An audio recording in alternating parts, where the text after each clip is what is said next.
one of the great coaches in America begins pursuit toward another milestone as we welcome you inside the Christenberry Fieldhouse on the campus of Augusta University. I'm the Mac Daddy, Charles McNeil. Chad Cook, my talented broadcast partner, back alongside. And Chad, we might witness history this afternoon. Yeah, 1 week ago we went for it with Coach Dip Mitras going for his 500th victory. They didn't play Wednesday like we thought they would, so he didn't get a second chance at number 500. This is his next one, and his work's cut out for him against Flagler, the league leader. You usually don't talk about Flagler as a Peach Belt Conference league leader, but this year they are on top of the standings with only one loss, and we've gotten beat by Flagler once already this season. Yeah, they are fast. They get up and down the floor, and they shoot oh so well. We'll get into all of that in just a minute. Flagler College Saints out of St. Augustine, Florida, under the direction of Chad Warner. 9-2 record, 7-1 as Chad alluded to in Peach Belt Conference play. The Jaguars 6-4, 4-4, once number 10 in the country, and still a lot of talent on this Jaguar roster.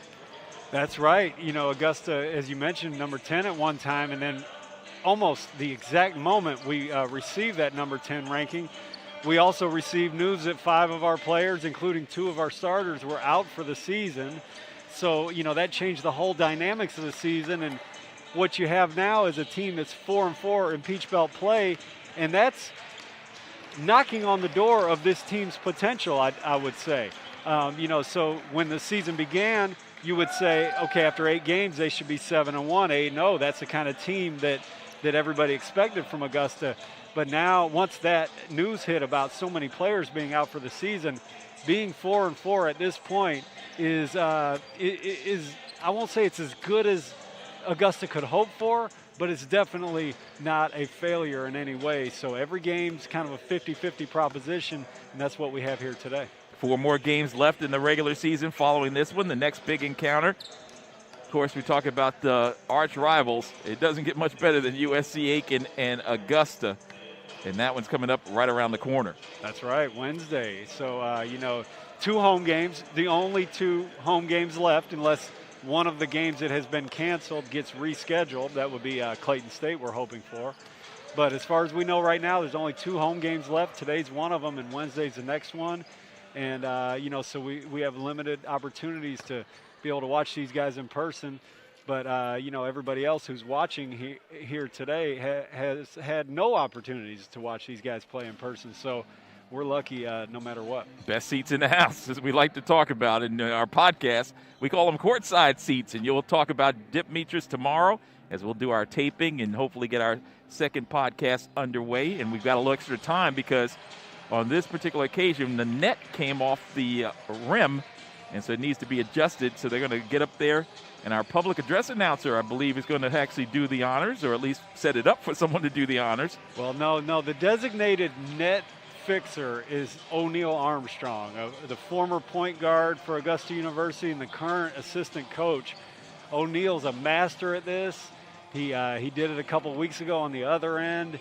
I think Augusta leads Flagler might lead the Peach Belt in wins and losses right now, but Augusta leads the Peach Belt in nets coming off the rim right at game time, too. That's right. It always happens right when the game's about to start, and today's no difference. So consistency, Coach Dip Mitras is all about consistency.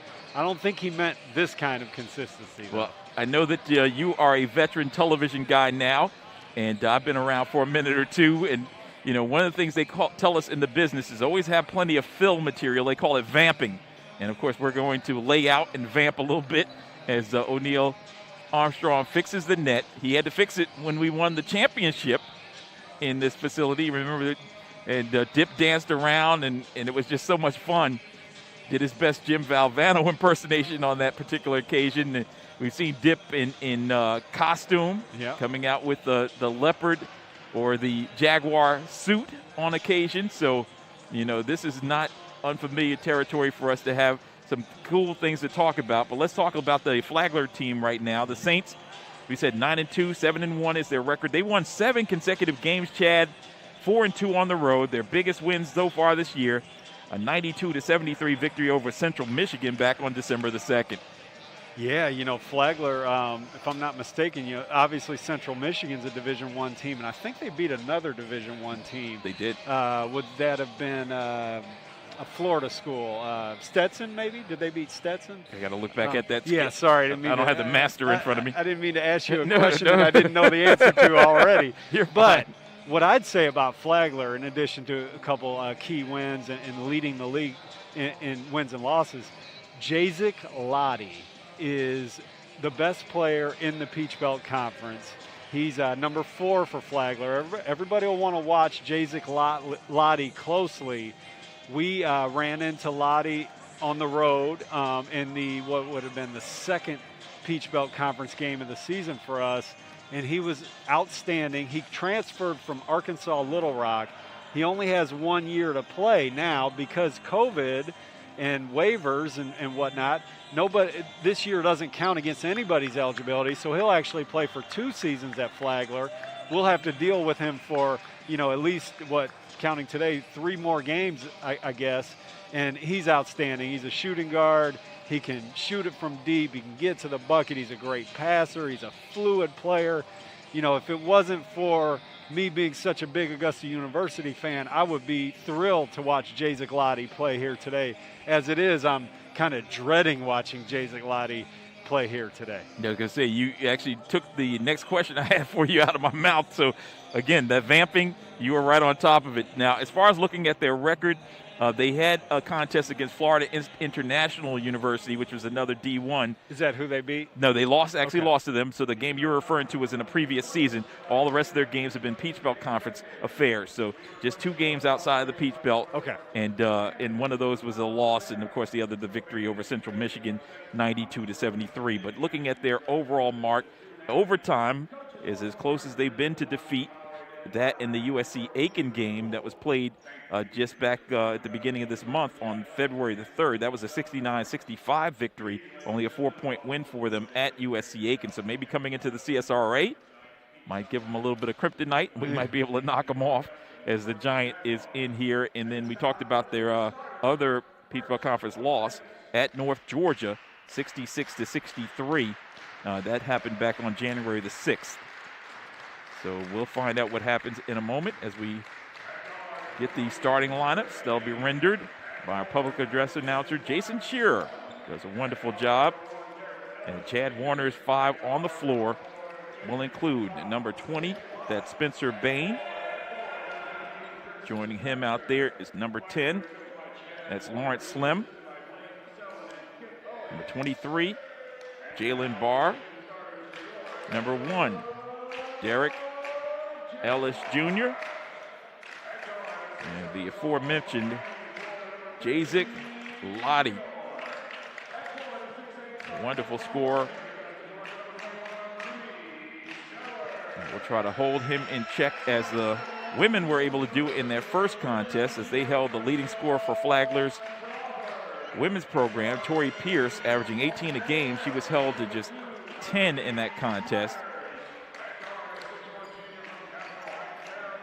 Here's the 5 on the floor for Augusta. Will include Tyshon Crawford, the 7'1" junior out of Griffin, Georgia, the Georgia Southern transfer in his second season with the program. And as always, he is indeed the center of attention as he rises above the rest of the team there in that huddle. He sure is. And, we've talked a lot about Jazik Lottie, and he's the best player in the conference, but since arriving, I would say Tyshon Crawford is the most dominant player in the conference, the biggest mismatch in the conference. At 7'1", you'll see him approach the jump ball circle against a 6'9" Chris Metzger. Tyshon will tower over him a little bit. It's been tough for Tyshon because Augusta's three-point shooting is in street clothes, and so teams have been able to pack the paint against him and neutralize him somewhat. But he's still averaging, I think, 12 points and 8 rebounds, still progressing as a Jaguar here in his second season in Augusta. Game 2 of our twin bill is underway, and Augusta has controlled.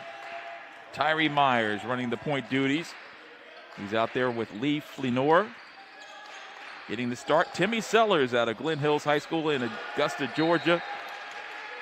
And Myers' pass goes through the hands and out of bounds. Darren Lucas White completes the 5 on the floor. As they'll start off in a zone. On the right wing, dribble drive. And on the pass, there's a whistle and a foul committed. Flenor picks up the first personal of the ball game.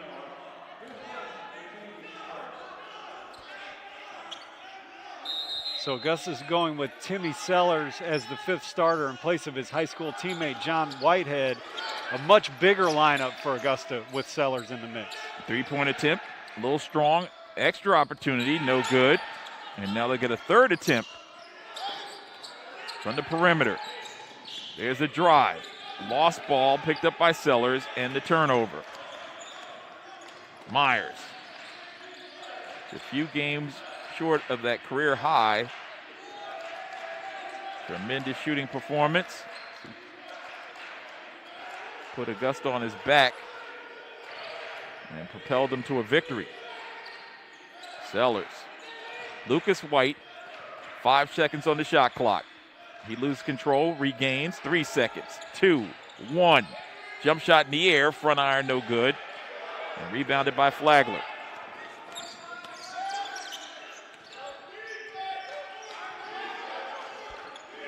So here we see Lottie's being picked up in the zone by Darren Lucas White.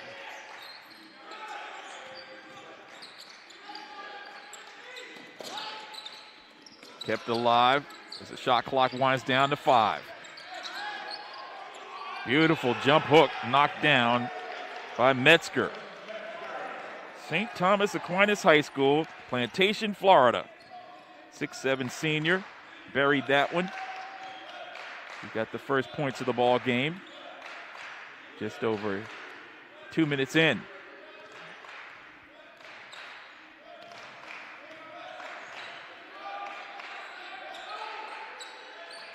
Tyshon. Double, now triple team. Lucas White gets it, and then he loses it.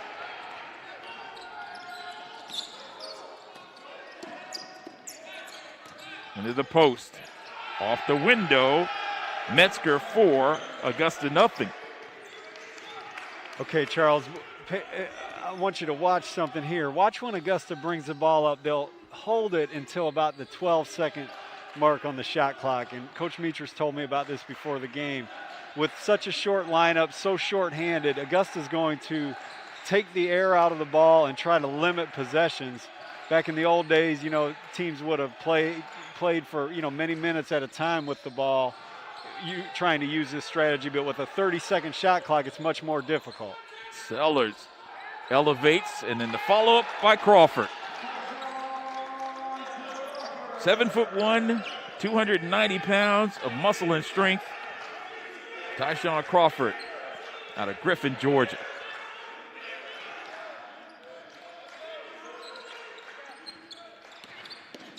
Here comes the ball your way, Chad.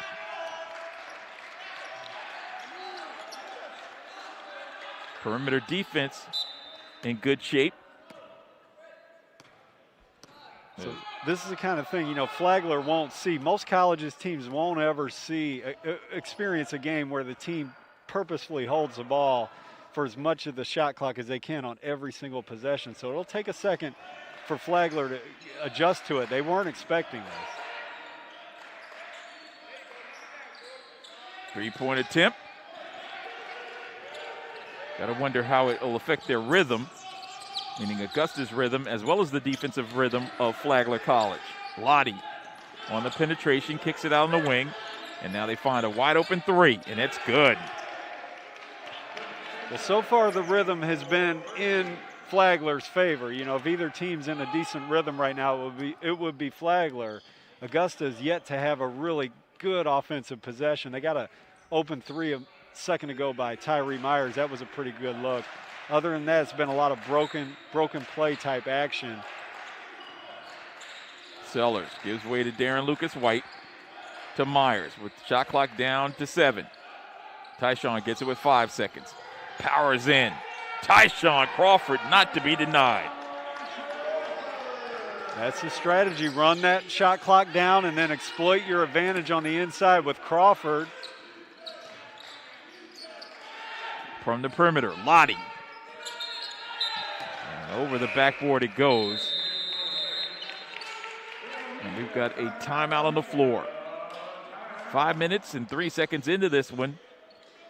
And Augusta trailing by 3. It was a good job by Tyshon Crawford backing in Metzger. You know, he was under control there. You know, Metzger, it looked like he would have been able to take a charge there, but those bumps with the shoulder aren't really forceful enough to send Metzger to the floor. But that takes a lot of control offensively to not get out of hand with that. Good job by Tyshon. You see him put his hand near the ground. That means he's too small. That's what the young kids, when they put their hand down by the ground, they're saying he's too small. And Metzger's 6'9" and what, maybe 270? You know, he's a big guy. Yeah, Metzger's not. We 220. They got him listed for 220. I don't know about that. That's Charles. before breakfast. Yeah, I don't know about that. Metzger's a big guy, and he doesn't get pushed around too much in the Peach Belt Conference, I would say, but Crawford was able to do it there. The Dipmitris has the team over. The first media timeout. And he's got to be pleased as they're now settled in a little bit more. Both field goals belong to Tyshon Crawford. Metzger with 4 to counter him. And Bain with the triple.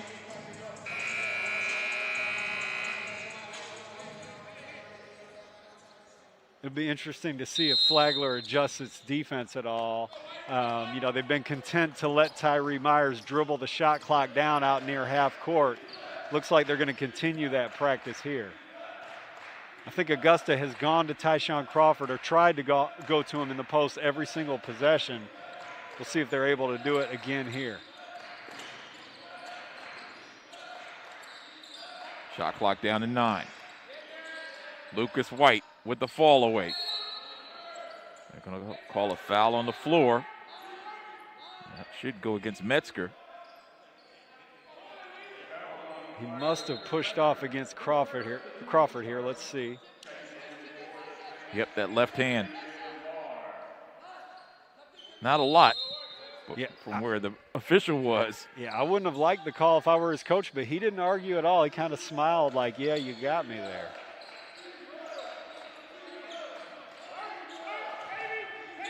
Timmy Sellers on the turnaround, comes up short of the mark.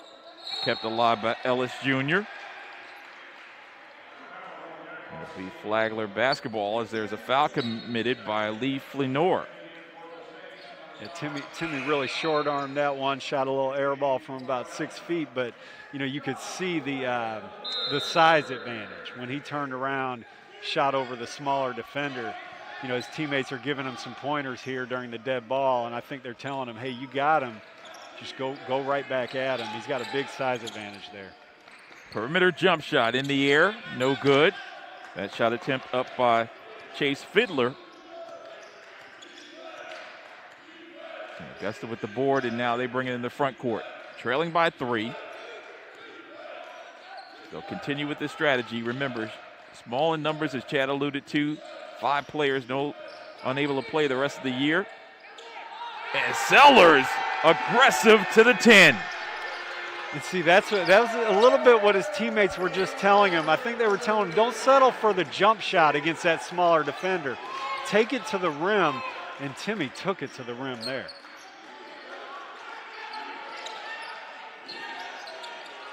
Double team, and that's a strong double team.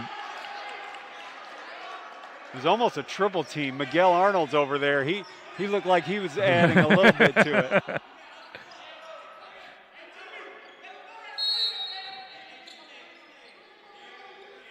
Flagler basketball.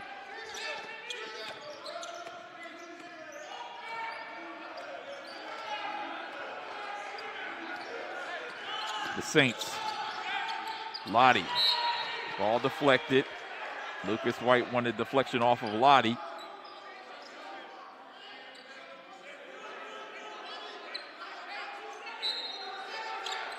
Inbound. And a quick shot. And he said he's too small. That was Fiddler out of Bob Jones High School in Huntsville, Alabama.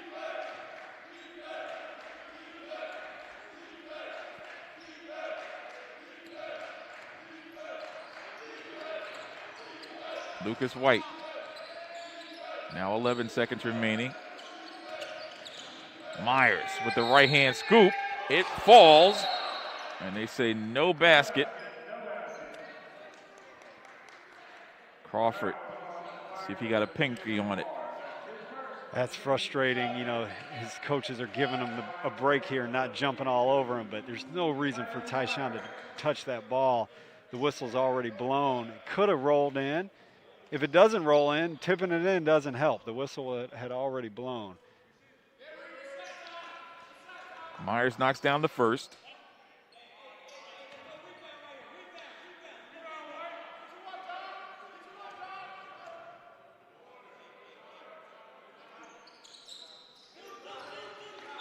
Tyree is pure on a pair.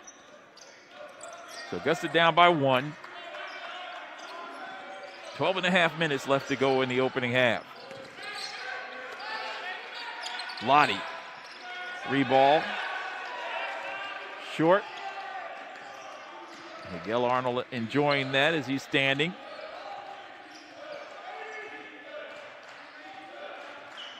He knows a little bit about trying to stop a coveted and talented scorer, because he's had some junk defenses thrown at him over the years.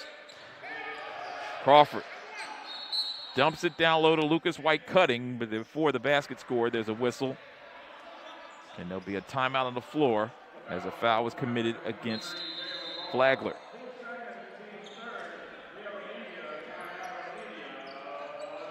Here's Timmy Sellers not settling. A little bit of a flop there. Timmy plays right through it and attacks the rim just like he should. You know, after Timmy did this, the next time down the court, he was real active, wanting the ball in the post, more active than I've seen him all season. So I wouldn't be surprised if that gave him some confidence, and he'll be able to build on that. Here's the play where Miguel Arnold was the third defender for Augusta. Since we don't get to watch Miguel in uniform anymore, we'll see him in street clothes. Look at him. Yeah, he's working the official saying he was already out of bounds. You know, you mentioned him being vocal when Jacek Lottie missed that three-pointer a second ago.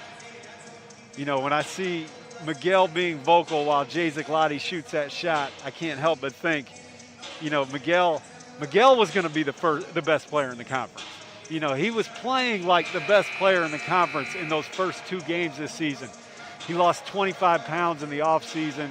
Just an excellent player, great guy. It just kills me to see him over there in street clothes for the rest of the year. I really, really hope he's able to get back on the court next year. He's been a big supporter of his teammates, you know, throughout this period where he's been unable to play. Yeah, I've seen him actually in some of the warm-ups, distributing the basketball to the players, making sure they get their shots on the perimeter and encouraging during timeouts. Loquacious young man. As Augusta, following the timeout, have the basketball. Tyree Myers, 20 on the shot clock. And Lucas White will now run point. John Whitehead the third. And Sellers, the 2 Glen Hills products, on the floor at the same time. And they work a little 2-man game. Now Myers dives through and gets his pocket picked. Ellis Jr. comes up short on the shot attempt. Slim got it out to Lottie. Back to Slim, to Lottie. That 3-ball from the elbow, no good by Fiddler.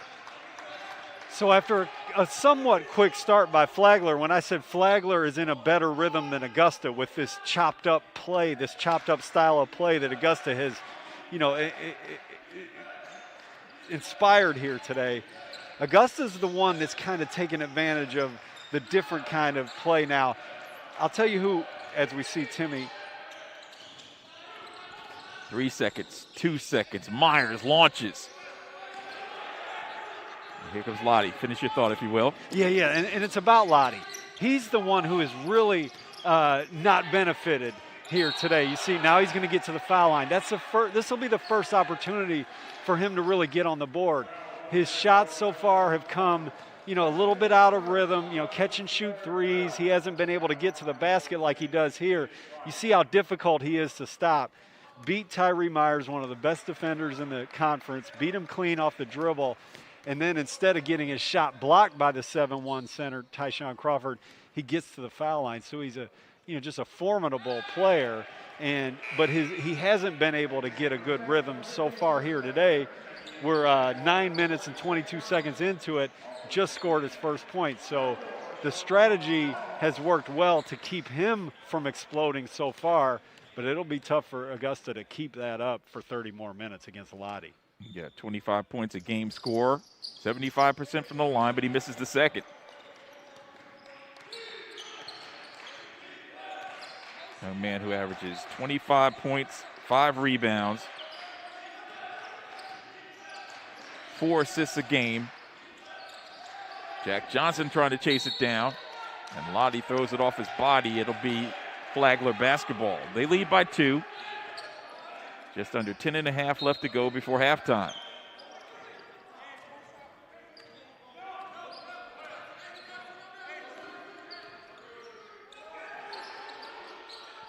Lottie, the high ball screen. Guarded closely by Moss. Metzger, back to Lottie. Wide open on the right side for 3. Lawrence Slim. See, Lottie's a really patient guy too. Instead of forcing the action of his own scoring, he's content there to get his teammate a wide open shot. He's a great passer, great creator, in addition to being, like you said, a 25-point-a-game scorer. Sean Moss with the throwaway. Lucas White back in the contest. He'll come in for Moss. That's one thing Augusta can't afford to do is turn the ball over. That's 3 turnovers, kind of out on the perimeter, kind of unforced, 2 in a row here.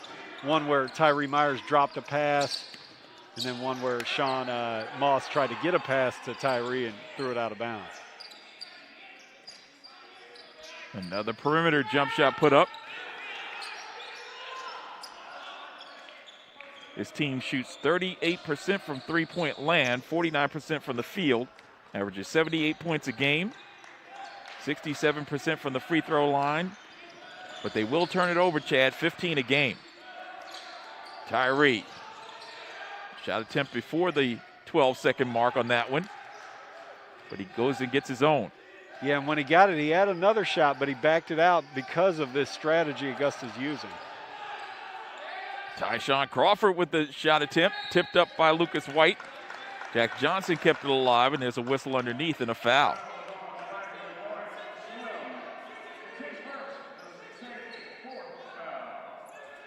So now the shot clock resets to 20. Let's see if they attack right out of the baseline out of bounds. I doubt they will. They'll run the clock here. Whitehead's shot missed the mark and tipped out of bounds. Last touch by Flagler. So I had it wrong there. John did take a shot with 12 or 13 seconds left on the shot clock, and Dip did tell me that he told the guys, John and Tyree, if you get an open shot before the shot clock runs down, go ahead and take it, and John did there. John this time with an offensive foul. That's the freshman there, just adjusting to the college game. He's used to attacking the rim in high school. He does it here. The defender does a great job of stepping in and drawing the charge.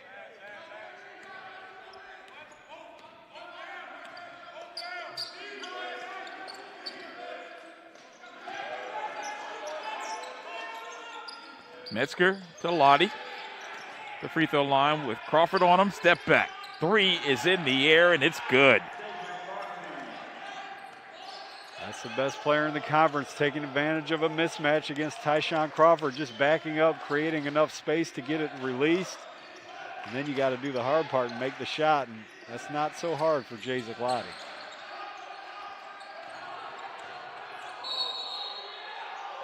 That's a block inside, and another one will be whistled up against Metzger.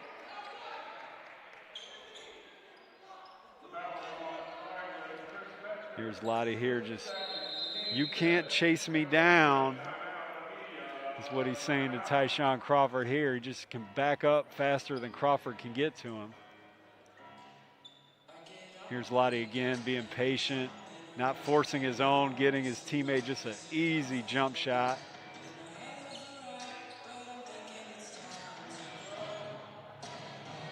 So Jazik Lottie and Flagler doubling up Augusta in the first half of basketball action inside the Christenberry Fieldhouse. Yeah, you know, 8 points in 12 minutes is not, it's not a good offensive performance for Augusta.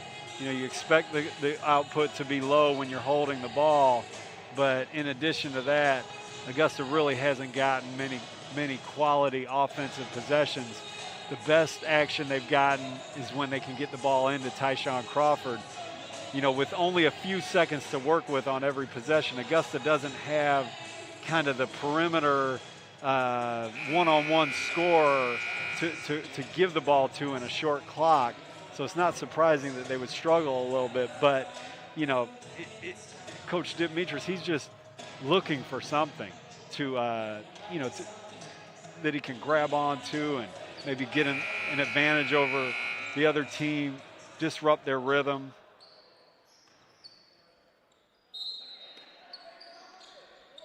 So Augusta gets it into Tyshon again. His jump hook, a little strong. And the rebound pulled out of there by Tyler Collier. Lottie, Fiddler, Bain. Slim turns it over. Darren Lucas White with the stop and pop. Jazik Lottie, high dribble, left-hand scoop. No good, but there's a whistle and a foul.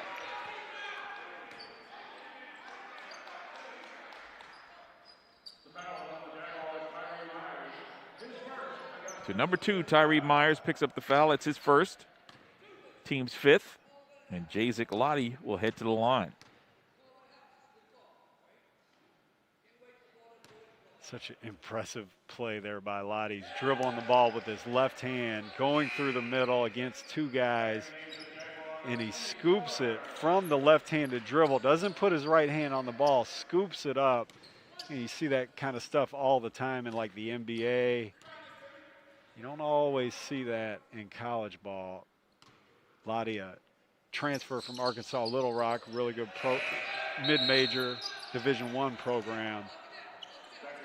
He's a great player.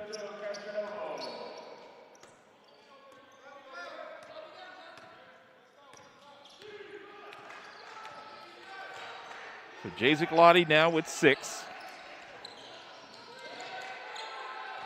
Double team against Tyshon, and he leaves something behind. It's kicked and back in the hands of Augusta.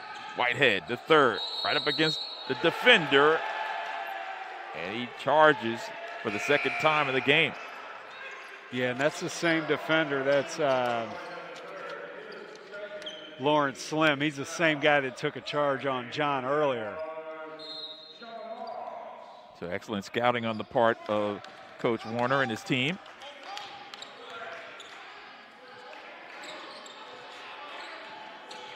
Ten-point lead. Ellis Jr. finds his teammate on the wing. And that was Fiddler. His shot was a little short of the mark, but deflected out of bounds off Augusta.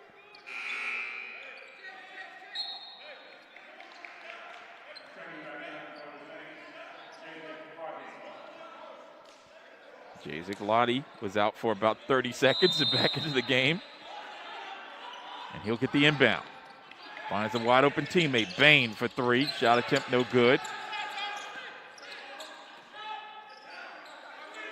It's similar to the women's game in which we saw several second chance opportunities in the first half, but the women were able to bounce back as there's a steal by Lucas White. And as he tried to keep it alive, he was on the sideline out of bounds. Great hands by Darren. He got a steal earlier. That was a really impressive play. See him there using his hands. I don't know about that one, Chad. Yeah. Tough call. Both the ball and and Darren were inbounds. Nice drive and a dump. And with no time left on the clock, the shot goes up and down for Slim.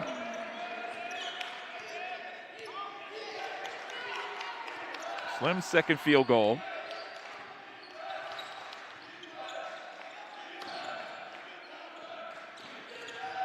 Sean Moss back on the floor for Dipmitris. Darren Lucas White with the fall away. Rattled out. There's a whistle and a foul.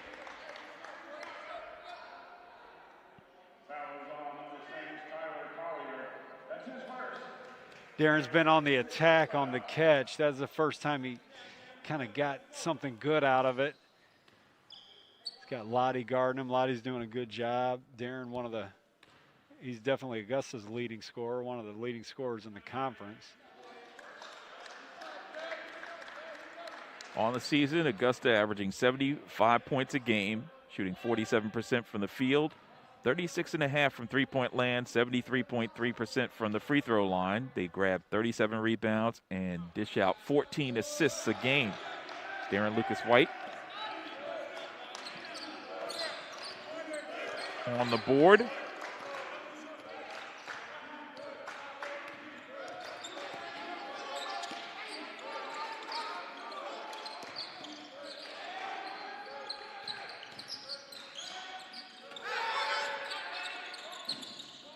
3-point attempt, no good. Loose ball rebound and another second chance opportunity, Chad. Yeah, they're really struggling to clear the offensive glass. The defensive glass got a steal there. Talk about their turnovers. Lucas White elevates, goes up, and come get some if you want it. Yeah, that defensive glass, I think I would attribute it to Augusta playing this zone defense on, almost every possession. It's not impossible to rebound in a zone, but it can be difficult because you don't have, an assigned man to block out every time. Plus, you have Lottie kind of picking apart the defense, getting into the teeth of it, and so that makes guys scramble and help, and guys get open for shots, and then next thing you don't know who to block out, and Flagler is making hay.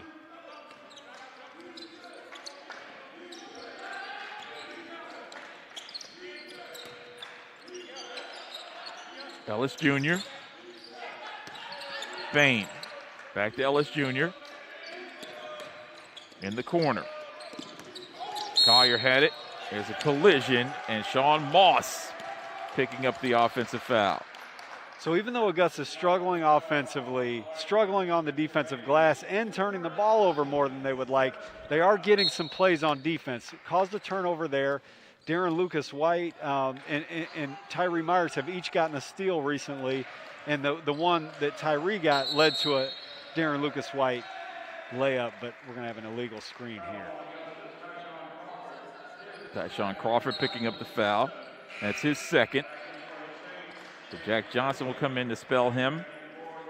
So Johnson and Sellers will be in the post now.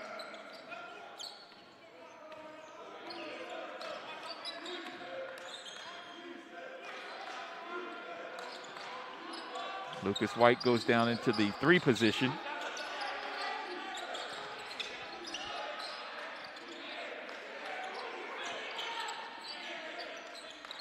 Ten seconds on the shot clock, and Lottie launches.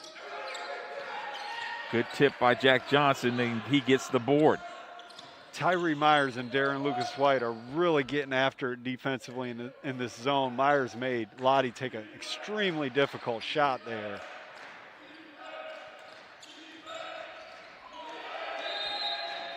He zigged when he should have zagged.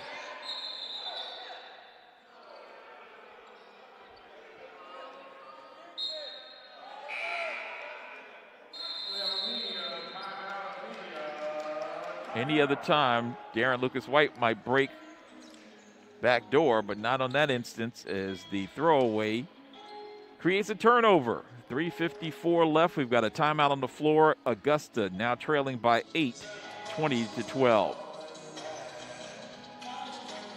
This is Peach Belt Conference action from Christenberry Fieldhouse in Augusta, Georgia, where the Jaguars are hosting Flagler College. Flagler 9-2 in the top of the Peach Belt Conference men's standings with a 7-1 mark. Augusta 6-4, 4-4 in the conference.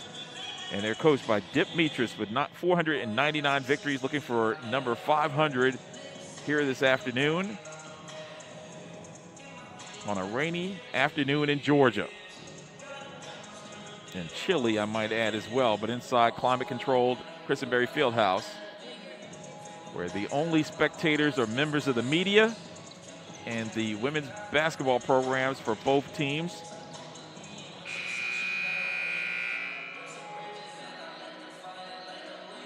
Now the officials reversed this call. It was a tough call to make. I kind of thought the ball might have been deflected when we saw it live. When we saw it in slow motion, I think it maybe didn't get deflected. It was a difficult call, and it went in favor of Augusta.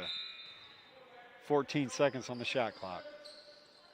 Inbounds to Johnson. Gives it to Myers. Back to Johnson. Layup attempt. And Dip Metris with arms outstretched. My broadcast partner the same. I guess that's payback for the call that went Augusta's way on the deflection or supposed deflection. Sean Moss on the inbounds, the catch and shoot. Jazik Lottie into the front court with an 8-point lead and looking to extend it.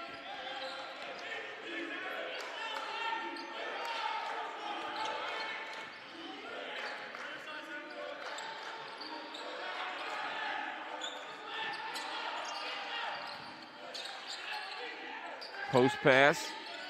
Lottie has it. Now the drive. Out on the perimeter. Jump shot on the way. That one is knocked out of bounds off the hands of Collier. If Augusta can find a way to put the ball in the basket, they're in this ball game. 8-point game, only giving up 20 points in 17 minutes. The problem is they've only managed 12 themselves.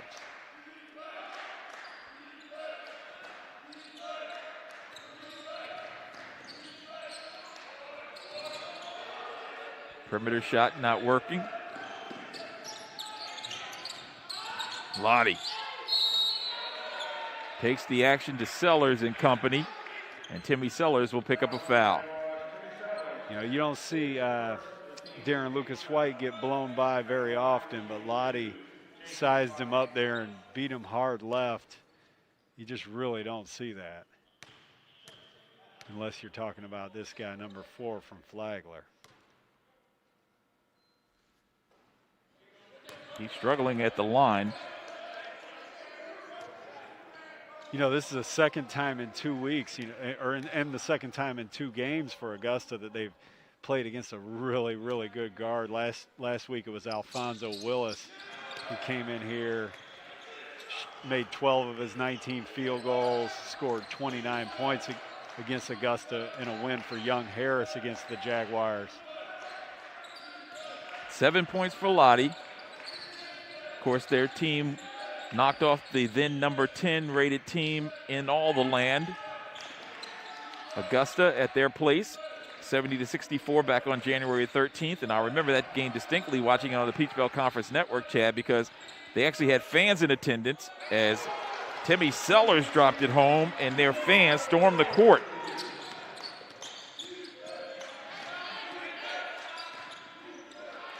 Saints fans storming the court after the victory.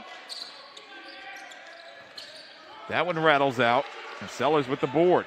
So Sellers active, as you said, in this first half. Yeah, I won't be surprised if they go back to Timmy here. Myers. Nice pass to Jack Johnson, but no basket. As an offensive foul is going to be called against Tyree Myers. That's 3 charges taken by Lawrence Slim. He's going to be popular among the coaching staff for Flagler. Nothing turns a coach on more than a guy who takes charges, and he's taken 3 already.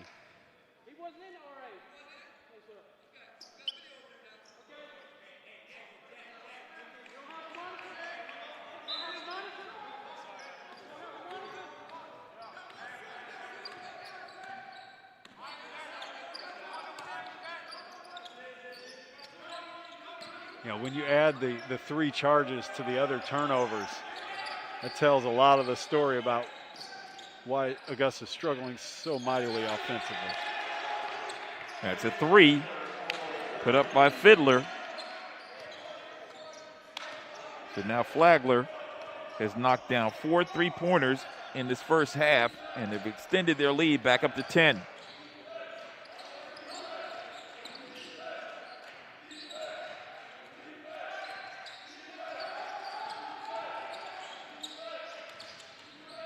Lucas White for 2.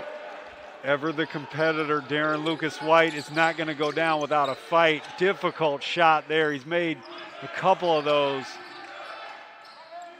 in the recent minutes.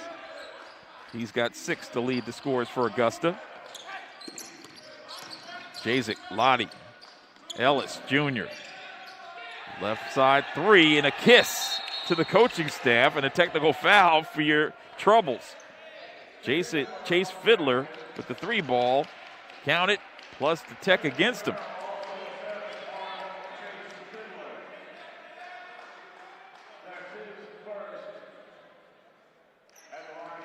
Good self-control by, I think it's O'Neal Armstrong, who's the recipient of the kiss.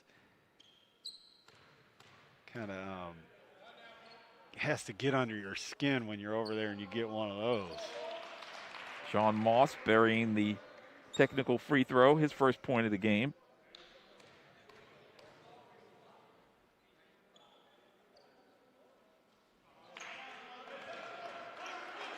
.5'10", 170-pounder, senior out of Clinton, Maryland.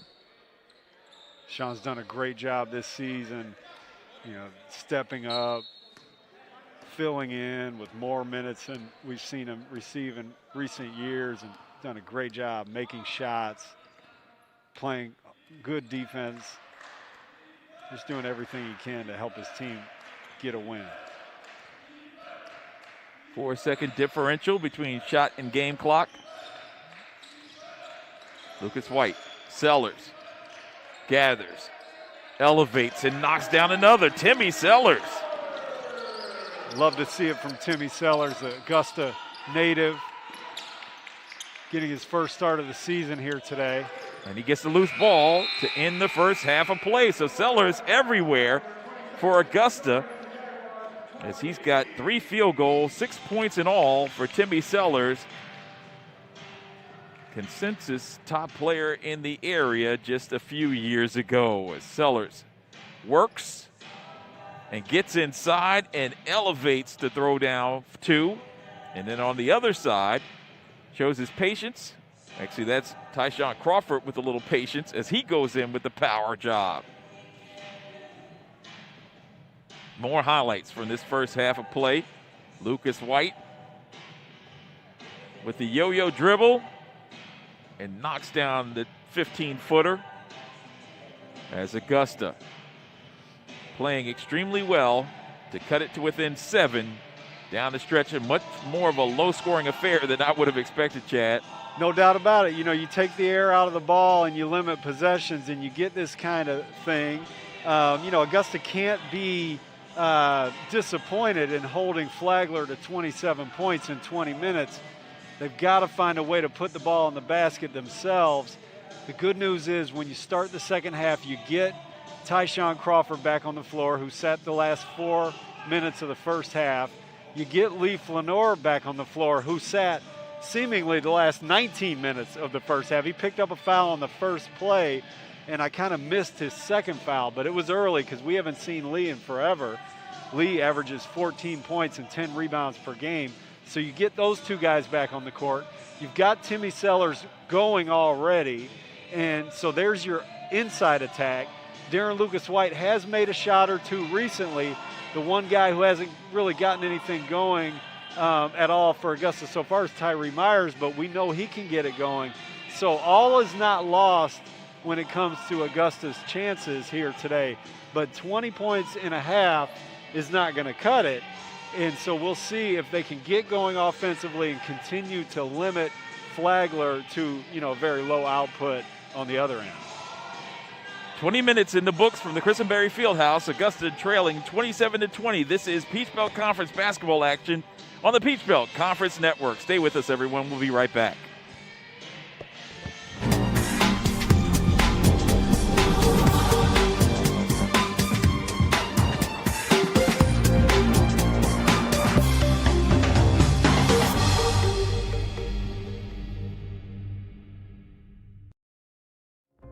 Boundless possibilities. That's what Augusta University can offer you. Here, you have the opportunity to challenge yourself, explore your talents, and find your own path. Our diverse partnerships create real-world experiences focused on your success, adding tremendous value to your education.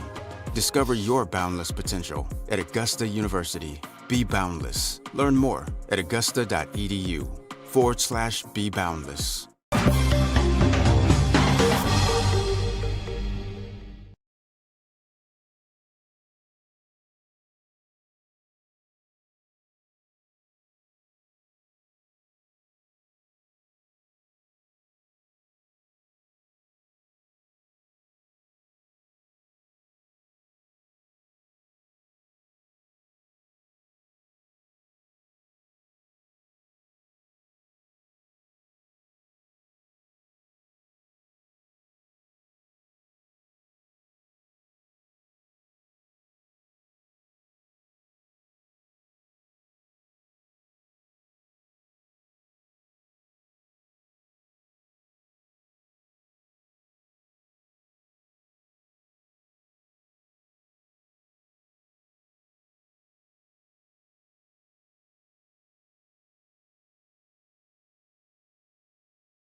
And we're back inside the Christenberry Fieldhouse. Saturday afternoon basketball action. Peach Belt Conference excitement about to get underway in the second half. Flagler College, the Saints, the top team in the Peach Belt Conference men's side with a 27-20 lead. They average 78 points a game. Augusta scoring 74 points a contest, but with the short numbers, Augusta taking the air out of the basketball in the first half and holding this high-potency offense to just 27. You look at the scoring at the end of that first half, team comparisons. Augusta shooting 7 of 21 from the field, 33%, 0 for 3 from long range. They're 6 of 6 from the line, though, and off to a good start. On the other side, Flagler shooting 9 of 24, 37.5% from the field, 5 of 19 from long range, 26.3%, and 4 of 6 from the line, 66.7%. Coming into the game, Flagler, who, as we said, shooting 37.5, that is 12 percentage points below their regular average of 49%, shooting 26%, Chad, from three-point land. They normally shoot 12 percentage points better than that as well, 38%. And at the line, they're right at their average, shooting 67%.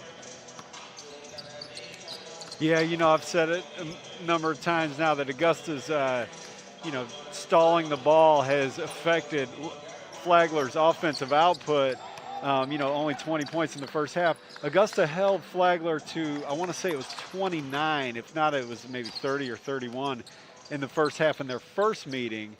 And then, Flagler really got it going in the second half, ended up beating Augusta 69-63, if I'm not mistaken. But, in addition to just the team having a better second half, Jacek Lottie in particular really turned it on in the second half. I think he had 9 in the first half against Augusta the first time, and either 20 or 21 in the second half. I think he finished with 30. So, yeah, 70-64 was the final of that game. So, we'll see if Augusta can continue to disrupt Flagler's offense, or if a guy like Jacek Lottie will, adjust to what he's facing and start to get going offensively. Extensive coverage of this game and bonus coverage available to you right now and throughout the contest on AUGB Ball. And obviously, as we've talked about, Chad Cook, the founder of AUGB Ball, celebrating several anniversaries. We talked about the anniversary on one of our prior broadcasts on Facebook. And then other social media platforms, Chad, you continue to just rack up numbers on top of numbers with extensive coverage of the Jaguars. Well, yeah, I guess one of the reasons you mentioned that right now is I'm posting on those social media platforms, right. Facebook, Twitter, and Instagram. It's at AUGBall, BBALL. And, been following the Jags for as long as I've been doing it pretty much. And, I guess it's 10 years now that AUGB Ball, short for Augusta Basketball, has covered, attempted to cover all of the area's action, high school, college, at times even like middle school and, junior varsity and things like that. We've also added football over the years, and maybe one day we'll average baseball. Maybe one day soon. Maybe we'll add baseball maybe one day soon. But, right now it's all about the Augusta Jaguars. We'll see. Flagler will start with the ball. Lottie comes out, has a few words for Tyree Myers. Tyree has a few words back. Once Flagler has its possession, I'll be interested to see what Augusta does on the first offensive possession. They've been, Dip's a great situational coach. He coming out at halftime, they always have something that they go to first. I expect them to continue to stall the ball, but we'll see if they go to either Tyshon Crawford or maybe Timmy Sellers, who had a good finish to the first half. Got to keep an eye out on where Lottie is. 25-point-a-game score, as the first jump shot to begin the second half is no good, but then lost by Tyshon Crawford. Augusta's had trouble securing those defensive rebounds. That's an unforced error there by Crawford. Lottie had 7 points in that first half. In the first contest played between these two, he had 30 points and 7 rebounds. And he gets the ball right there at the top. 9 seconds on the shot clock on the drive. Extra pass finds Ellis Jr. Elevates and comes up short. Crawford acted as a deterrent. Now Moss on the left wing. Lucas White to Sellers. Working against Slim. Wanted the repost. Now they kick it out and it's stolen away. There's Lottie. In the open floor to Ellis Jr. And Sellers will pick up the foul. He went for the block attempt.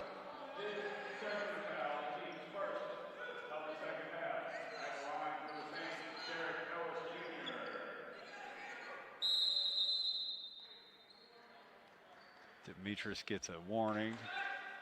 He said that Darren Lucas White got hammered in the paint a second ago. I think he did get fouled for sure.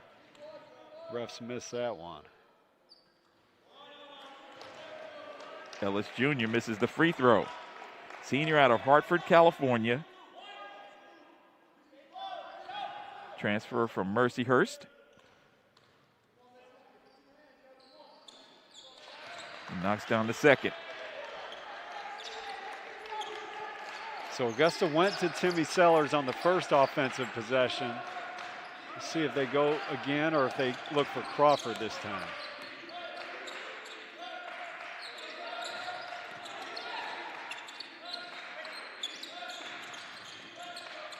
Lucas White will take advantage. Darren's gotten into a nice rhythm now, taking that one hard dribble and then rising above the defenders, making that mid-range jumper. Spencer Bain. Both of his field goals coming from distance. He's got 6. The lead is up to 9. Lucas White with a rack attack.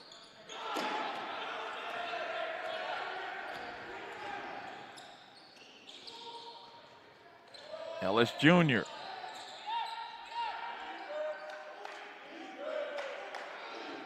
Ellis Jr. will reset the offense to Bain. Lottie. Bain. Bounce pass stolen away by Lucas White. Goes with the left hand, reach in, and Ellis Jr. picks up the foul.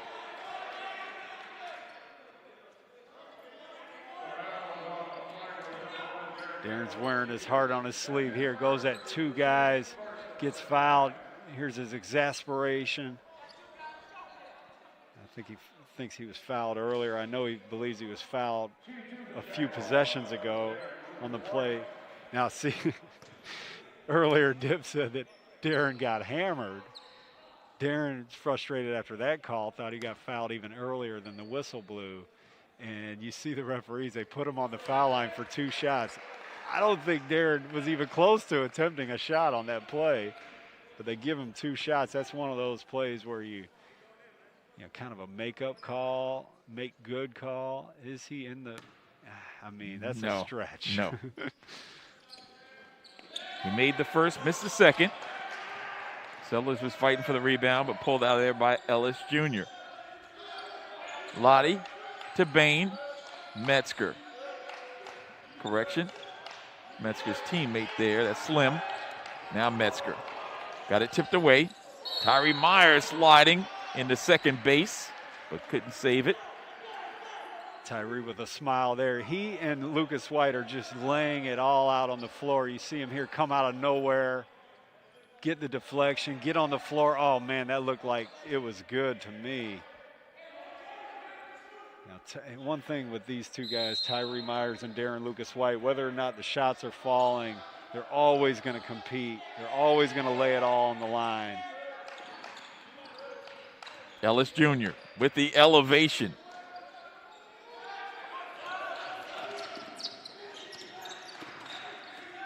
In the post, Tyshon.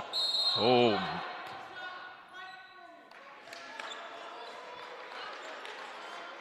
The Flagler coaches cannot believe how this is not a charge. It's the second time today that Tyshon's lowered his shoulder and the defender has gone flying. He got the benefit of the doubt on both calls. Yeah, I think we're fortunate in that one, Chad. Yeah, Augusta has gotten a break or two. There's no doubt.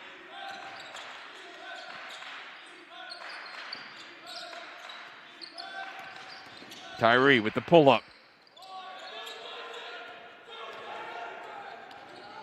Speed and quickness. Lottie misses it, but followed up on the weak side by Lawrence Slim. Augusta continues to struggle offensively. Only 3 points here in the second half so far. Myers with this great save on the inline. Sellers gets his pocket picked. Extra pass. And now they'll reset the offense. Jazik Lottie.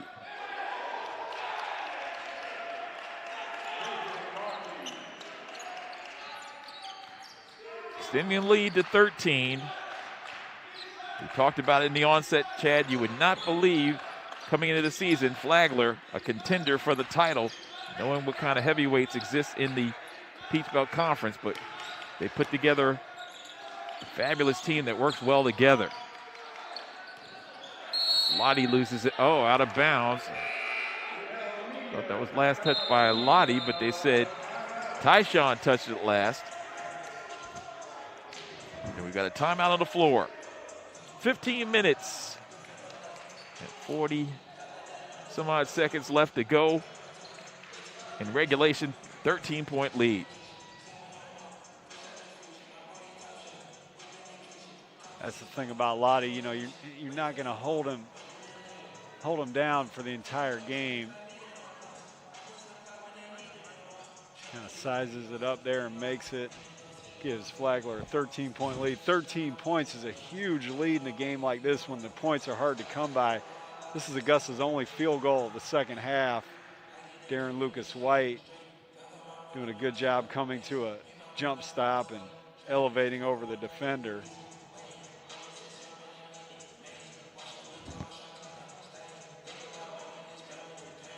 Darren's playing his heart out. Tyree Myers is playing his heart out. Tyree so far hasn't been able to score a field goal.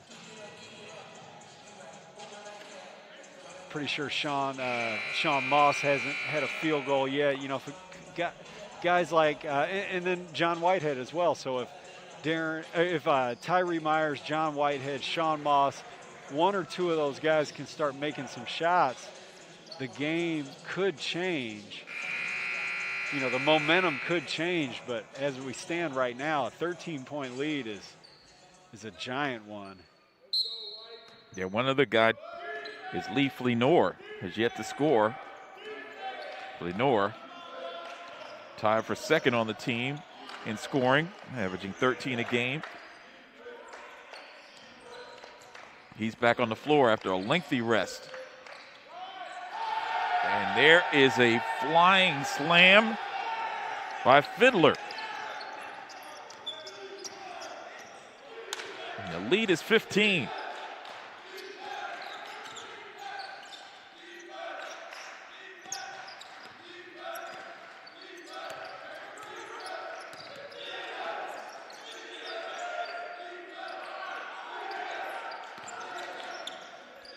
Shot clock at 5. Lucas White rattled around, popped out in the hands of Fleenor. Jump hook is good.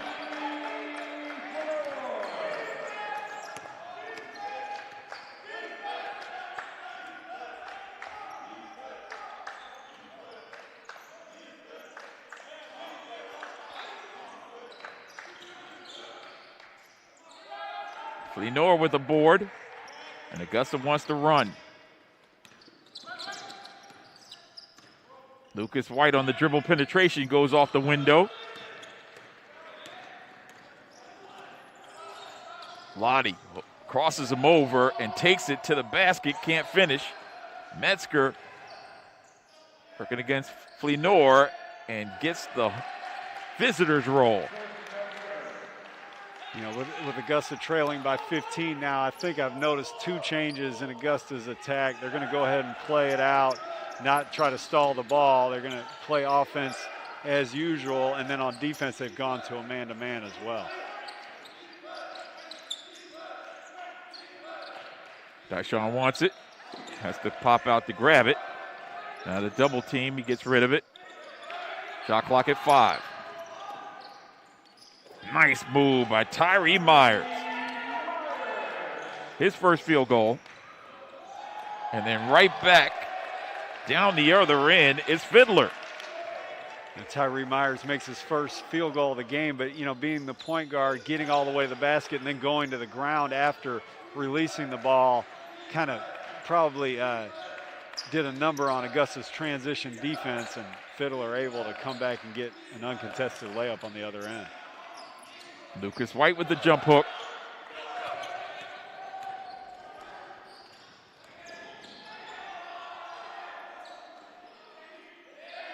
Then the follow. Jalen Barr, he got the start. Played limited action in that first half, did not score.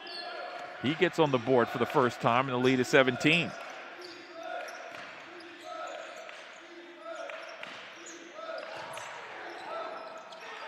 Lenore turns it over. Ellis Jr. to the rack.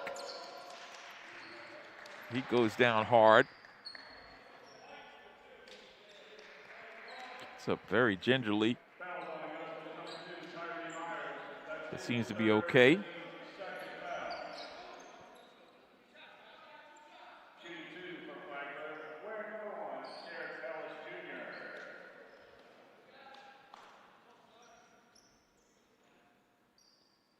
One for 2 on the afternoon is Ellis Jr.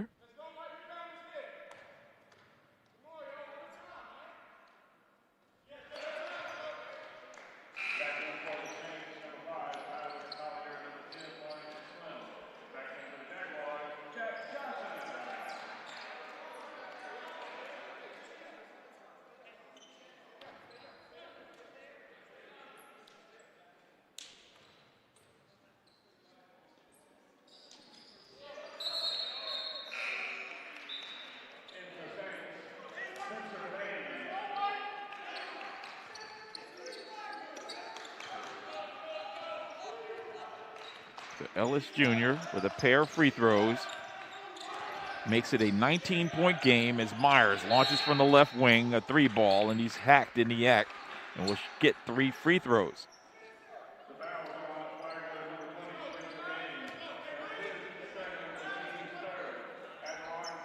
This is a tough moment for Augusta, trailing by 19 with 12 minutes to go. Flagler's gotten their rhythm going offensively, and, you know, Augusta's still searching for theirs, so this deficit could get even wider. Tyree Myers will do his best to stop that momentum with these 3 free throws, but, you know, if that deficit does get wider and if things continue to go against the Jaguars, they're, I don't know, I guess I'd say their mettle, their character, their you know, their stick-to-itiveness will be tested because, you know, teams can kind of reel in a situation like this. Augusta's had a tough season, but it hasn't been faced with this yet where, you know, you really start getting beat badly and in your challenge to, are you going to give up? Are you going to, you know, start to fray and not support each other? Or are you going to keep fighting and represent your team, you know, in the way that you would want to in good times or bad? 17-point game. Flagler looking to extend.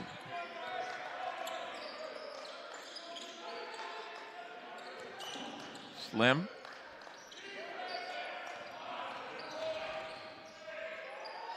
And it's Lottie.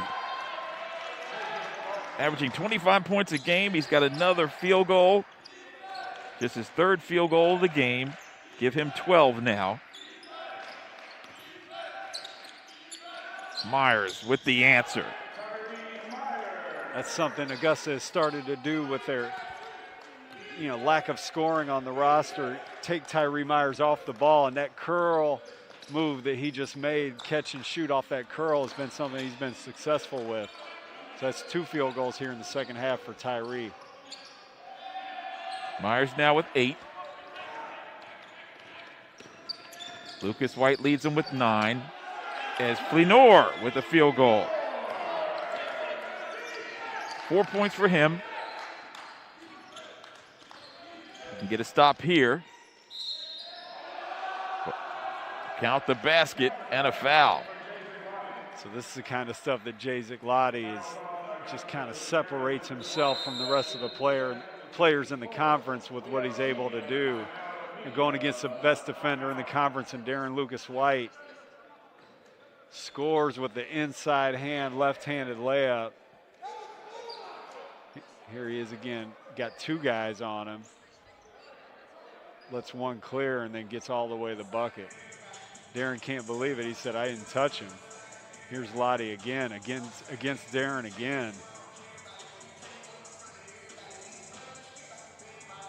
He's the whole package. Yeah, Augusta's been forced to go to man-to-man, and then Lottie said, I know what to do with that. And there's that play that Tyree, Augusta's kind of put in for Tyree, that action, him coming off that screen. This is one where Tyree fell down. After he falls down here, Augusta didn't do a good job getting back. You can kind of get a look at the lack of spacing with Augusta now without their 3-point shooters out there. That paint really gets crowded on Augusta.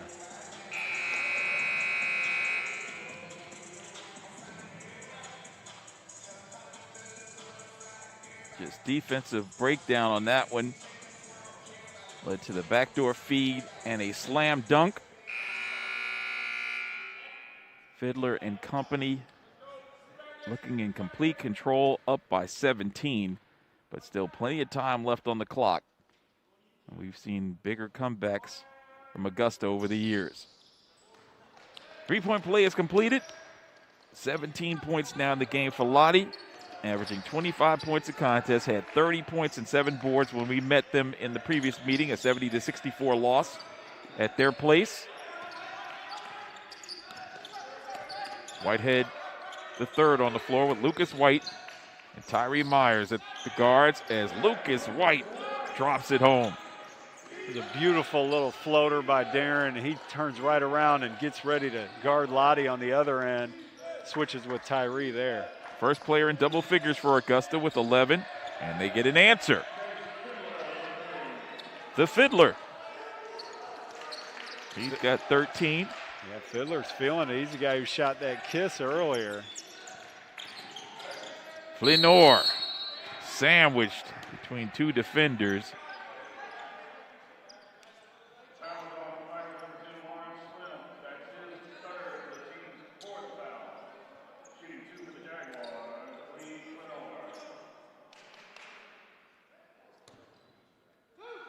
.point average on the season, 19 points and 15 rebounds when these two got together the last time.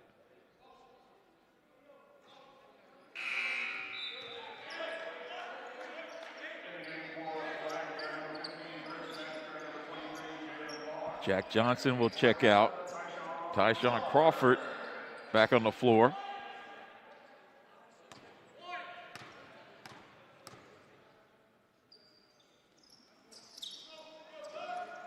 Lee misses the second.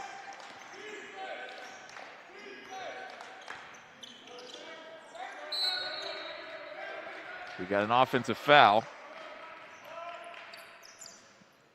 I stand corrected.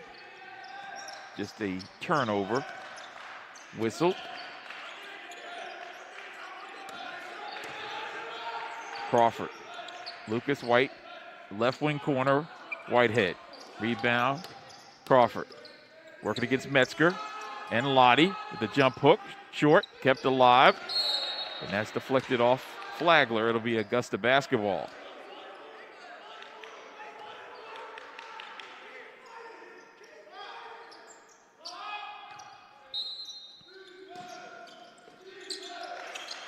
Myers to Whitehead. Back to Myers, who'll set up the offense. Now he's going to pull up. Tyree for 3. Yeah, I mentioned Augusta's character being tested.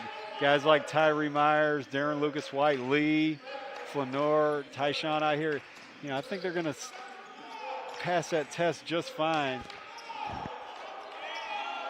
Nobody's going to quit on this White team right now. Jacek Lottie from deep.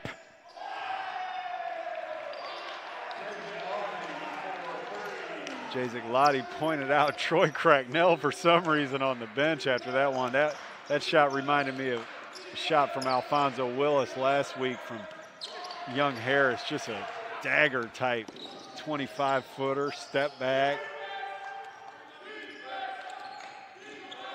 Lottie. 2-man game with Metzger.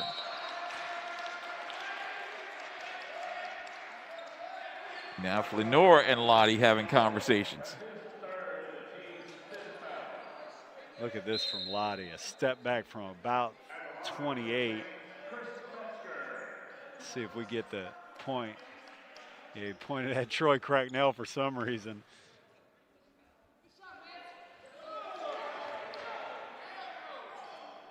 Goodness gracious.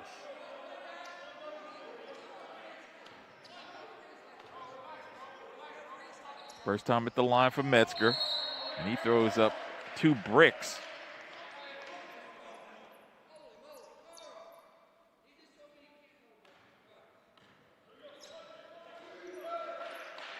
He has a nice little smile on his face, Chad.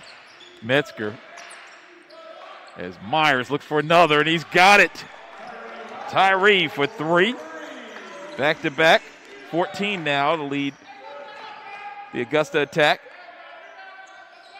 Lottie out, off-balance shot, no good. And the lead is down to 16. Myers, elevation, being chased, and a whistle and foul call.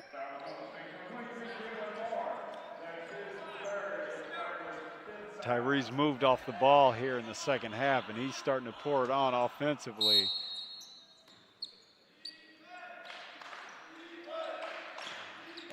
Here he comes off a screen, but Darren rejects it. Lucas White will draw a foul against Flagler. So Flagler's foul's mounting up. That's number 6 in the team foul column. Yeah, since I put that challenge to Augusta, they've really responded well, even while guys like Jacek Lottie are making incredible shots on the other end.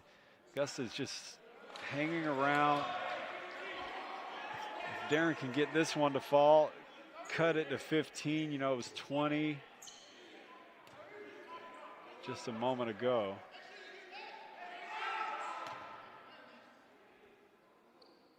Lucas White buries the second.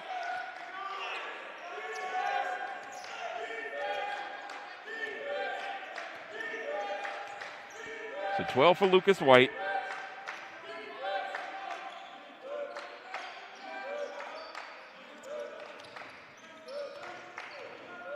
$14 for Myers to lead the Augusta attack. Flagler's been paced by this gentleman right here, working against Tyshon Crawford, trying to break him down. Bounce pass in the post, and a layup by Metzger. Chris Metzger. 4 field goals for him. He's got 8 points in the game, along with 7 rebounds.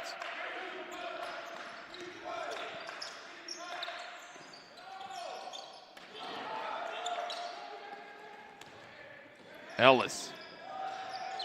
Layup attempt up, no good. Flagler keeps it alive, and Flagler will pick up a foul underneath.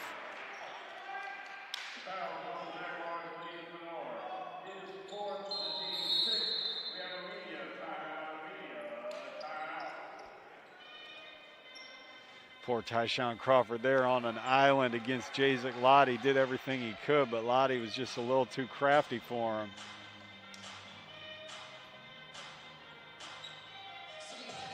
Here we see Tyree Myers off the ball, scoring it here in the second half, doing everything he can to keep his team close enough.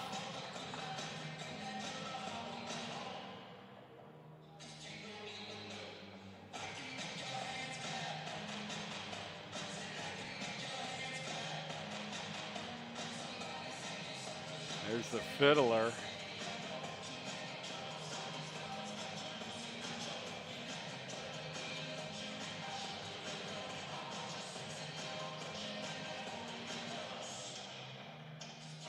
We've got a 17-point game. Every time it seems like Augusta's getting back in it, Chad, this Flagler Saints team seems to come up with the answer. Yep. It's a tall task. You know, Flagler coming in here 7-1, pretty much clicking on all cylinders this season. Augusta just searching for a way to be able to, pull out enough wins to have a chance at making the conference tournament. Only 4 teams out of 12 make it. Augusta's on the outside looking in right now with that 4-4 record. Nothing to be ashamed of with the obstacles thrown in Augusta's way this season.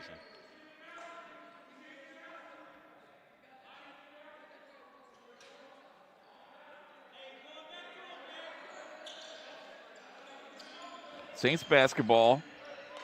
Jazik Lottie rejected inside by Crawford and then thrown away. On the wing.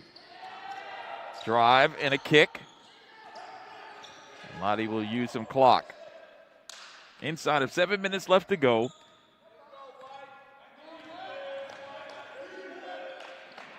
Ellis with the yo-yo and the floater. Misses everything.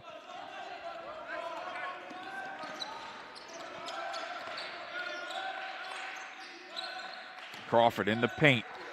Crawford. Gets Metzger to reach in and commit a foul. That is his third. He and Slim have 3. Also Barr with 3 fouls. Players in foul difficulty for Flagler. Augusta has Tyree Myers with 3 and Lee Fleenor with 4.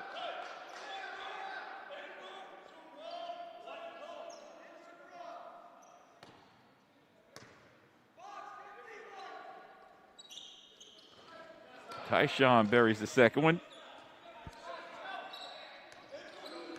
Crawford now with 5 to go along with 5 rebounds, 2 blocked shots in this afternoon's contest.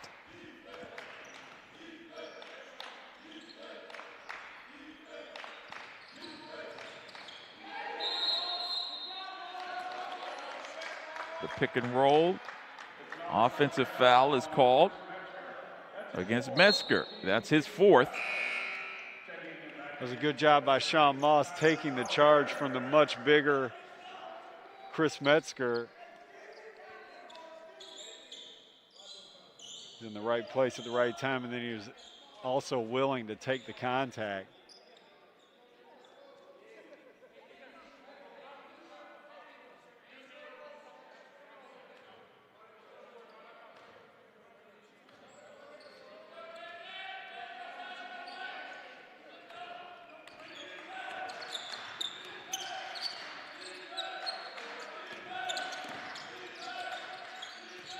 Sean Moss.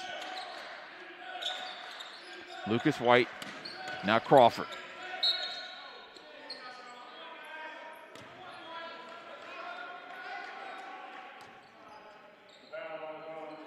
That foul will be assessed against number 5, Tyler Collier, a sophomore out of Fayetteville, Pennsylvania.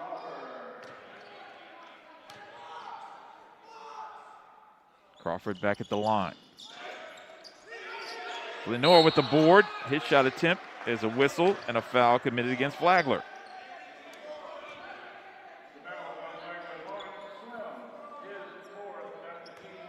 Slim picked up that foul. Number 4 on him. And Fleenor will go to the line.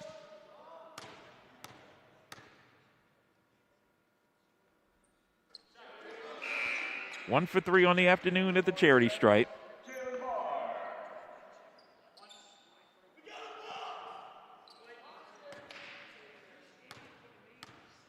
Young man who averages 13 points a game,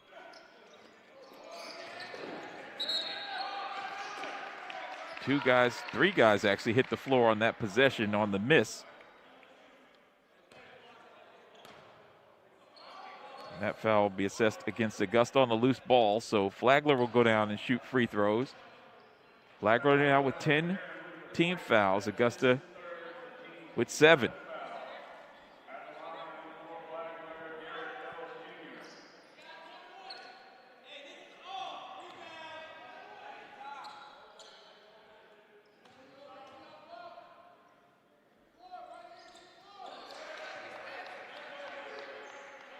Ellis Jr., all of his points coming from the stripe.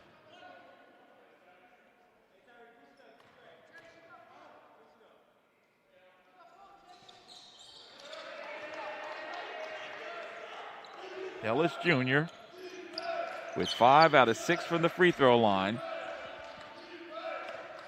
Extending the lead back to 17. Sean Moss. And in the paint, Crawford trying to post and then repost. And he gets called for an offensive foul.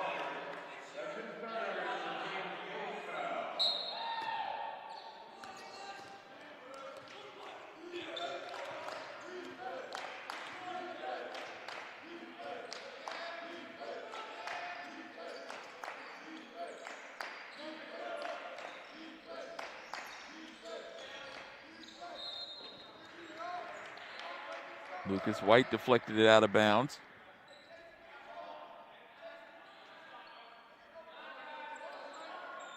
You see more and more this Augusta team getting frustrated by these officials.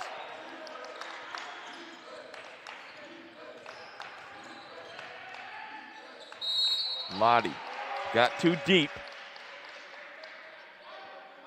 but the whistles bailed him out on that one.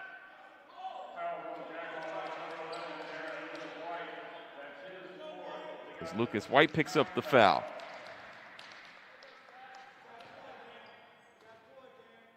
It's number 4 on Darren Lucas White. Lottie back at the line.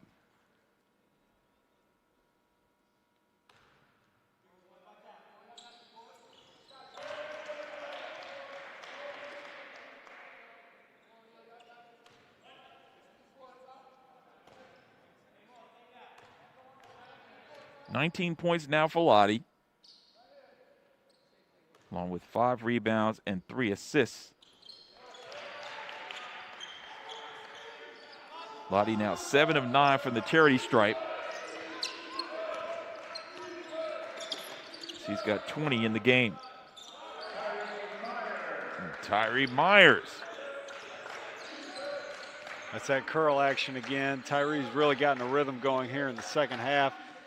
If nothing else, it should, we see Flagler make another 3, should bode well for Augusta in Wednesday's game against USC Aiken to have Tyree going offensively.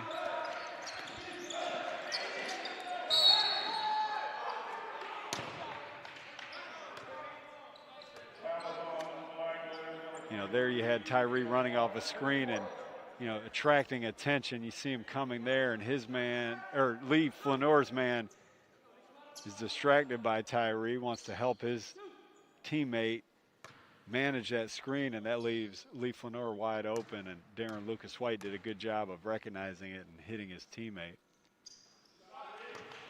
Flanour drops down the first free throw.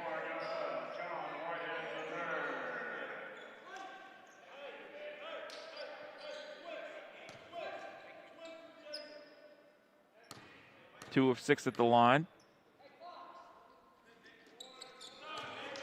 And he drills a pair.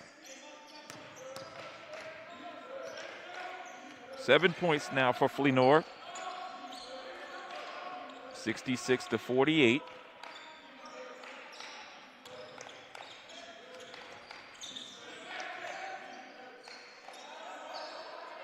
Deep 3 put up and knocked down by Collier. That's his first field goal of the ball game.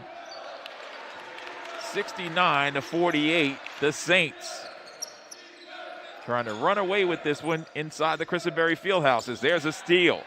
Lottie spins on Moss, has Ellis Jr. to the basket, and he travels.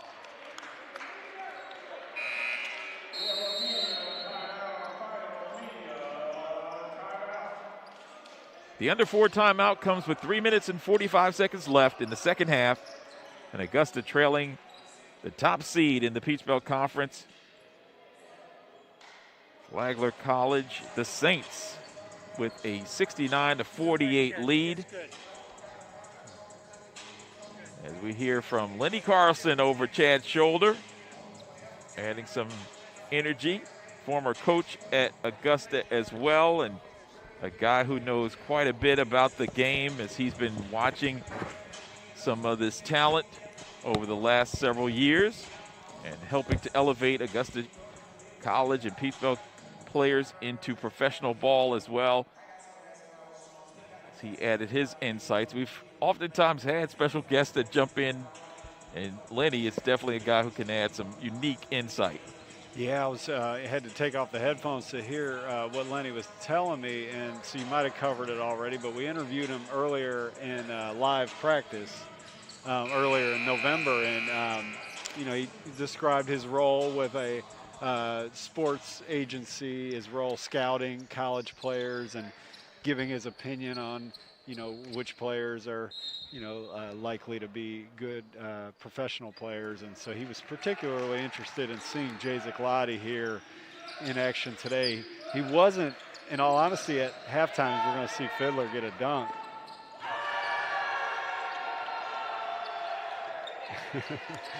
At halftime, Lenny wasn't particularly impressed with Lottie, but because he just wasn't all that assertive in the first half.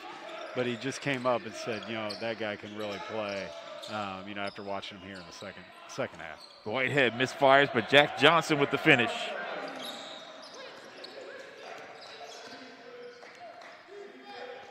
So Jack Johnson's on the board. Redshirt freshman, Ponte Vedra, Florida.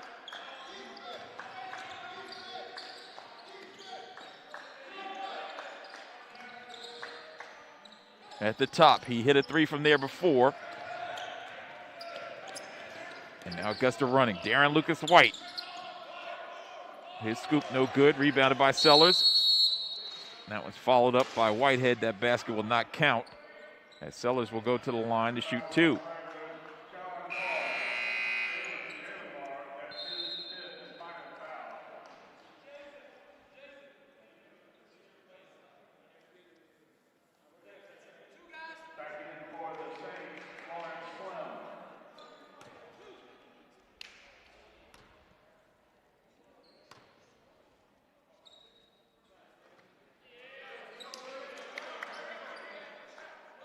First time at the line for Timmy.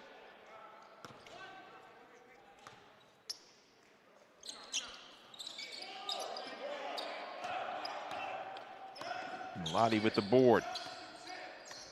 So Lottie nearing his average, 20 points, 5 rebounds a game.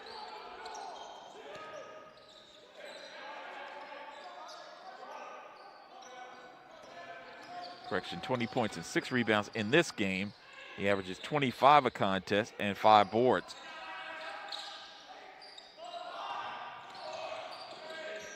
The jump hook and a rebound.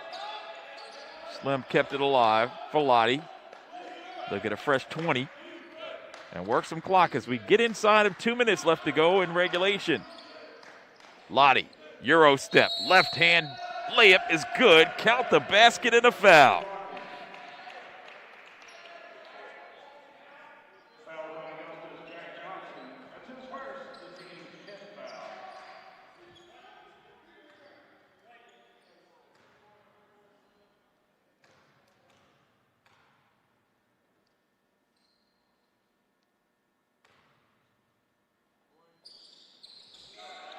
Lottie completes the 3-point play.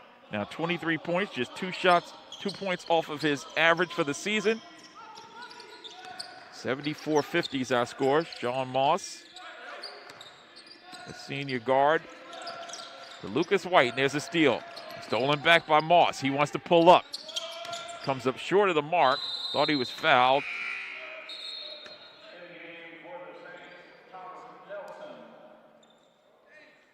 Sean Moss isn't going to shoot that one that errant.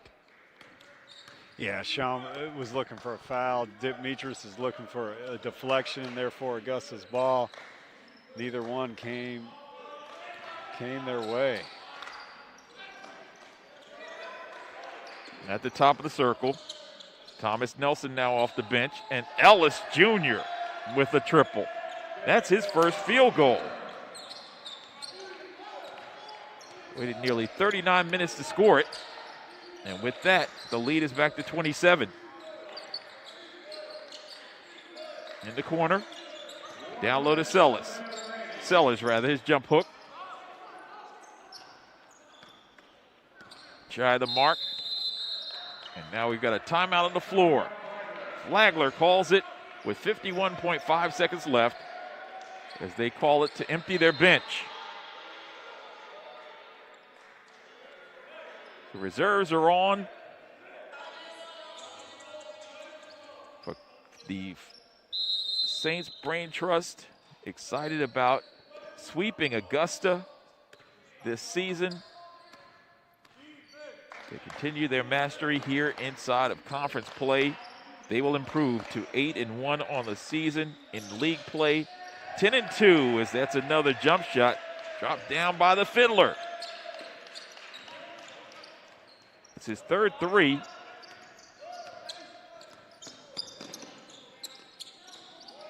There's Lucas White with the answer.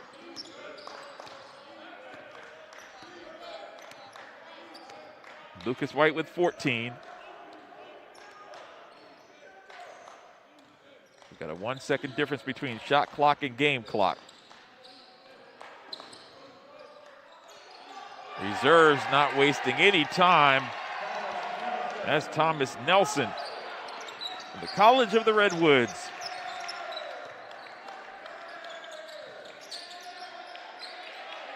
And that will do it.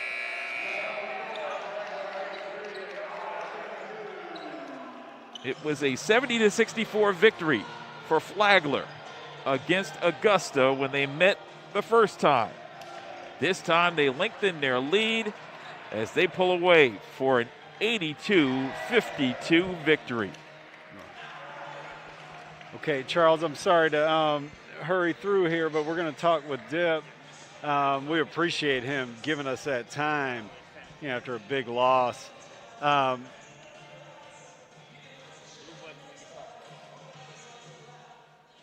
Can you hear me? I hear you like talking there. Yeah, I can hear you. I was just making sure. I'm just making sure. Yeah, I can hear you. Push the blue button to go, right? Yeah, Yep. yeah. So, we talked about this a couple days ago. In the case of a loss, I still wanted to talk to you. And really what I wanted to ask you is, we've seen UNC Pembroke opt out of the season. We've seen on the women's side, USC Aiken opt out of the season. I don't bring it up because we just lost.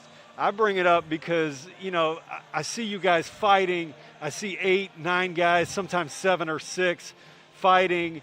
And I asked you privately, had you thought about it? And you gave me an explanation that I thought was very, very telling. It made perfect sense to me. Would you like to share that with the fans? Yeah, I mean, it's just not part of our DNA. You're not going to just throw in the towel.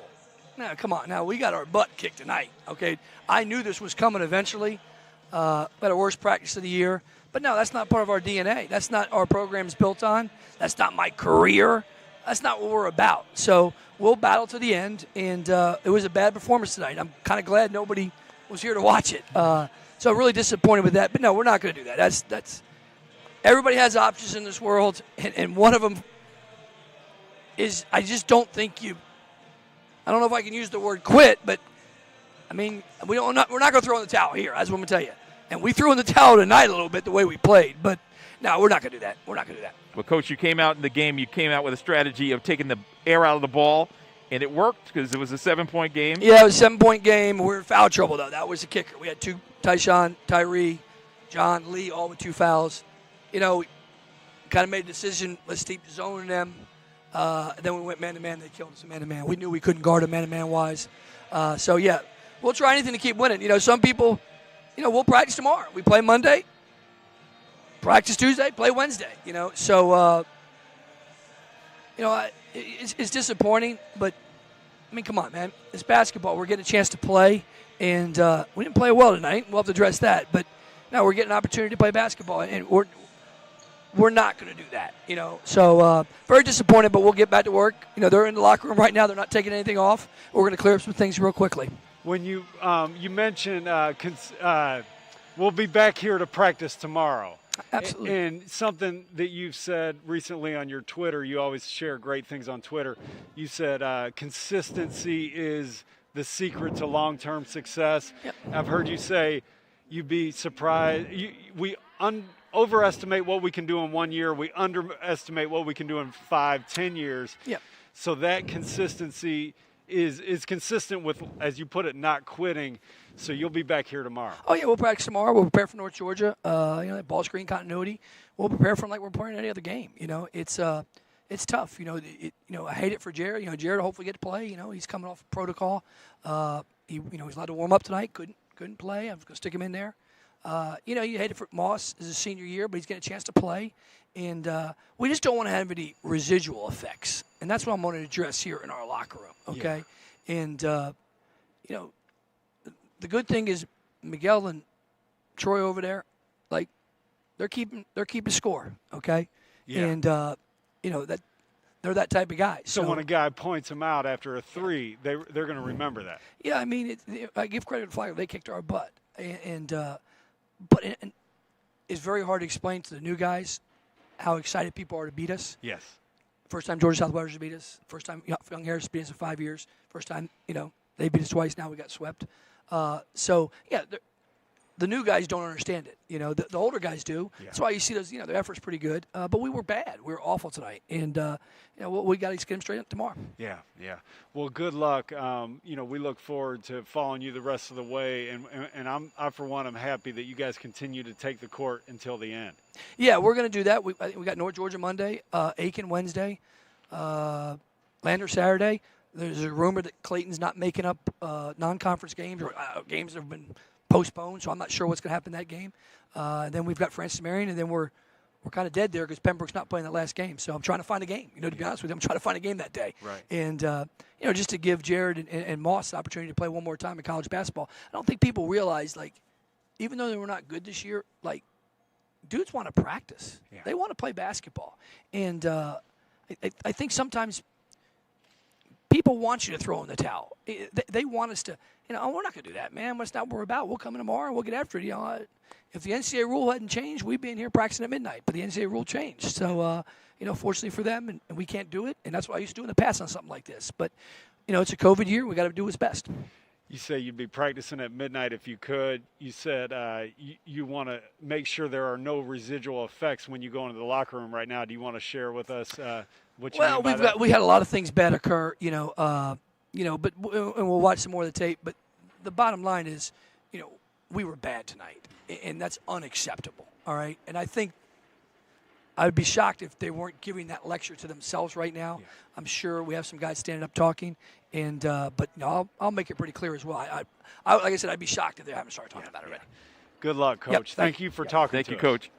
Dip Mitras joining us as he was in search of his 500th victory this afternoon and his second opportunity to get it done, and looking forward to Chad getting back on the floor on Monday and Wednesday and continuing that run toward not only history but also getting his team back on track after a brutal defeat at the hands of Flagler. Yeah, it's a tough question to ask, Dip. Have you thought about opting out? It's tough to ask, especially after a big losing by 30, because it almost sounds like, I'm saying that we should opt out. It's not what I'm saying. He told me separate from the broadcast, kind of where he's coming from, and I just thought that the fans would like to hear, how committed he is to, developing his team. When you opt out, you can't practice, you can't do workouts, you can't do things like that. So he'd rather spend time with his team than not spend time with his team, and I just think that's the kind of coach that I'm glad our players have.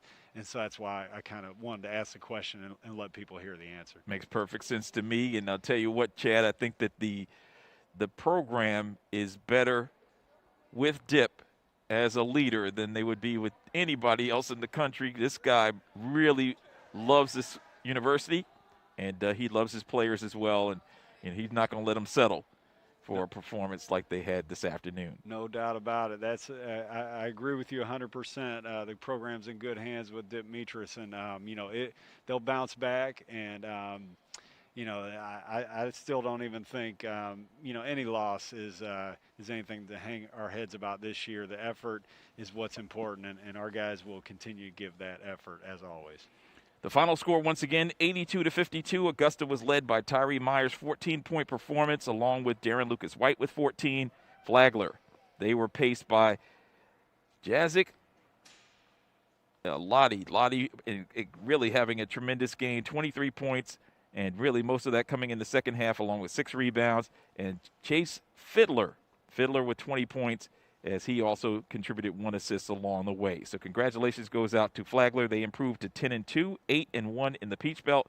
Augusta dips to 4-5 in Peach Belt Conference play and 6-5 overall. So for my broadcast partner, Chad Cook, and for our entire SUV TV crew and the Peach Belt Conference Network, we appreciate you tuning in, and we hope to have you right back with us on the next broadcast, which will be on Monday, our next home game this coming Wednesday. Until then, good afternoon, good night, and God bless everyone.